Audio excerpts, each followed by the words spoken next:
সবাই বলছে যে তৃণমূল লোগো ছিল বলে আমরা সবাই জিতেছি, একদম এটাই বলছি। মমতা বন্দ্যোপাধ্যায়ের মুখ ছিল বলে আমরা সবাই জিতেছি। মমতা বন্দ্যোপাধ্যায় ডেফিনেটলি মুখ, তৃণমূলের ডেফিনেটলি জোড়া ফুলের চিহ্ন। রচনা বন্দ্যোপাধ্যায় না থাকলে হুগলি জেলা আসতো।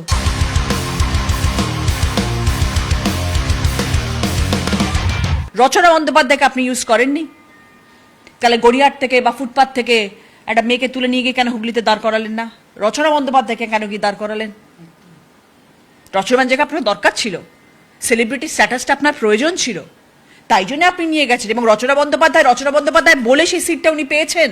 শুধু তৃণমূলের লোগো নিয়ে একটা রামশ্যাম চৌধুরীকে দাঁড় করিয়ে দিলে আপনি সিটটা পেতেন না।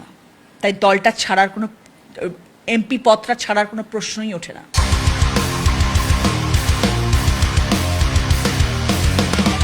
সবাই তো বলছে যে আপনি ছেড়ে দিলেই তো পারেন। ছেড়ে দিলেই পারি, কেন ছাড়বো? কিসের জন্য ছাড়বো? মানুষ তো আমাকে ভোট দিয়েছেন, রচনা বন্দ্যোপাধ্যায় বলে আমি ভোটটা পেয়েছি। বাকিরা অনেক সিনিয়র্স আছেন, তারা বলতে পারবেন তারা কেন রয়েছেন দলে, দল ছেড়ে কেন তারা আমাদের নতুন সরকারকে আমরা সাপোর্ট করছি, কেন আমরা মোদিজিকে সাপোর্ট করছি, কেন আমরা অমিত শাহজিকে সাপোর্ট করছি, কেন আমাদের মাননীয় মুখ্যমন্ত্রী শুভেন্দু অধিকারীকে আমরা সাপোর্ট করছি। 2 বছর আগে যখন আমি দলে এসছি, তখন এই যে দলের মধ্যে এত কিছু, গোষ্ঠীদ্বন্দ্ব বলতে কি বলবো আমি তোমাকে, আমরা বাকরুদ্ধ।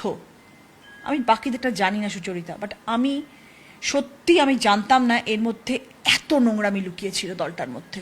আমি তাহলে কিছুতেই আসতাম না রাজনীতিতে। আমি খুব ভালো ছিলাম গো, আমি আমার কাজ নিয়ে, আমি আমার শুটিং নিয়ে, আমার নিজস্ব পার্সোনাল লাইফ নিয়ে, সব কিছু নিয়ে আমি অত্যন্ত ভালো ছিলাম। এবং এটা আমি মিথ্যা কথা বলছি না, সেটা দর্শক খুব ভালো করে জানে। যদি জানতাম যে দলের মধ্যে এত দুর্নীতি, কয়লা চোর, মাটি চোর, ত্রাণ চোর, বালি চোর, মিড ডে মিলের চোর, কি না কি বেরোচ্ছে কলেজের ভেতর থেকে।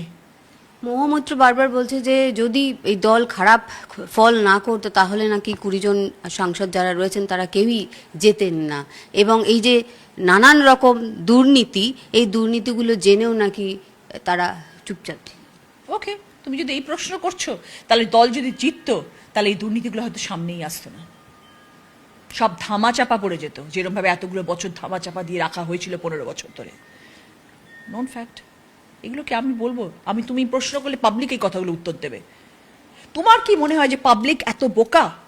হ্যাঁ, পাবলিক এত বোকা? শুধু ছাপ্পা ভোট পড়েছে না, মানুষ ভোট দেয়নি।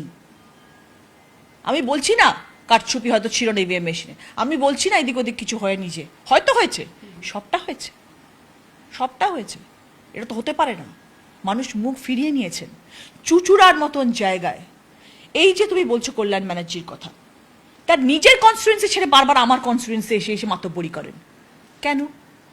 কেন? কিসের জন্য আপনি করেন? আপনার নিজের কনস্টিটুয়েন্সিতে আপনি নিজের ছেলেকেও জেতাতে পারলেন না, এত বড় বড় কথা বলছেন। হুগলির ভূগোল নাকি আমি জানি না, হুগলির ভূগোল তো আপনি খুব ভালো করে জানেন দাদা। তাহলে আপনি আপনার ছেলেকে কেন জেতাতে পারলেন না উত্তরপাড়া থেকে? এত যখন আপনার ভূগোল মুখস্থ হুগলির, এত আপনি আটঘাট জানেন তৃণমূল কংগ্রেসের, আমি তো কিচ্ছু জানি না, আমি যাইও না, আমি একদম যাই না, মানুষ আমাকে দেখতেই পায় না হুগলিতে। 7টা কনস্টিটুয়েন্সিতে যদি যাও এবং ওখানকার যারা প্রকৃত অর্থে মানুষ আছেন তাদের কাছে কিছু জিজ্ঞেস করো, একটা লোকও বলবে না রচনা বন্দ্যোপাধ্যায় আসে না। আমি আমার সংসার, আমার ছেলে, আমার দিদি নাম্বার 1 সব করার পরেও যতটুকু সম্ভব আমি সব সময় আমি আমার কনস্টিটুয়েন্সিতে গেছি। আপনি দল পরিবর্তন করার পরে বা আগে মানে মমতা বন্দ্যোপাধ্যায়ের সঙ্গে কি আপনার কথা হয়েছে ফোনে বা কোনোভাবে? না গো, কথা খুব একটা হয়নি আমার দিদির সাথে, কারণ আমি তোমাকে সত্যি কথা বলছি, এর আগে যখন আমার অনেক সমস্যা হচ্ছিল চুচুড়ার বুকে বিধায়ককে নিয়ে এবং কল্যাণ ব্যানার্জির ইন্টারফিয়ারেন্স নিয়ে, আমি বারবার বলেছিলাম কল্যাণ ব্যানার্জি যদি চুচুড়াতে ঢোকে আর এই বিধায়ক, এক্স বিধায়ক উনি যদি থাকেন, চুচুড়া কিন্তু আপনার হাত থেকে বেরিয়ে যাবে। বহুবার, একবার নয়, বহুবার আমাকে দিদি বললেন চিঠি লিখে পাঠাও। আমি চিঠি লিখে পাঠালাম, পাতার পর পাতা চিঠি গেছে, কোনো কিছু হয়নি। আমি বললাম দিদি আমি চিঠি পাঠিয়েছি, বলে যেখানে পাঠানোর আমি পাঠিয়ে দিয়েছি। তুমি মুখ্যমন্ত্রী তো, উনি তো মুখ্যমন্ত্রী, আমি তো ওনার ভরসায় রাজনীতিতে এসেছি, আমি তো আপনাকে চিনি দিদি, আমি তো আপনাকে চিঠি পাঠাচ্ছি, আপনি কোথায় পাঠিয়ে দিচ্ছেন চিঠিটা? ক্যামাক স্ট্রিটে। ক্যামাক স্ট্রিটে তো ডাস্টবিনে ঢুকে গেল চিঠিটা, কেউ পড়বে না সেই চিঠিটা ক্যামাক স্ট্রিটে, পড়লো না তো। সেই মিস্টার ব্যানার্জি গিয়ে ওখানে ছড়ি ঘোরালেন, সেই এক্স বিধায়ক ছড়ি ঘোরালেন, কি হলো রেজাল্ট?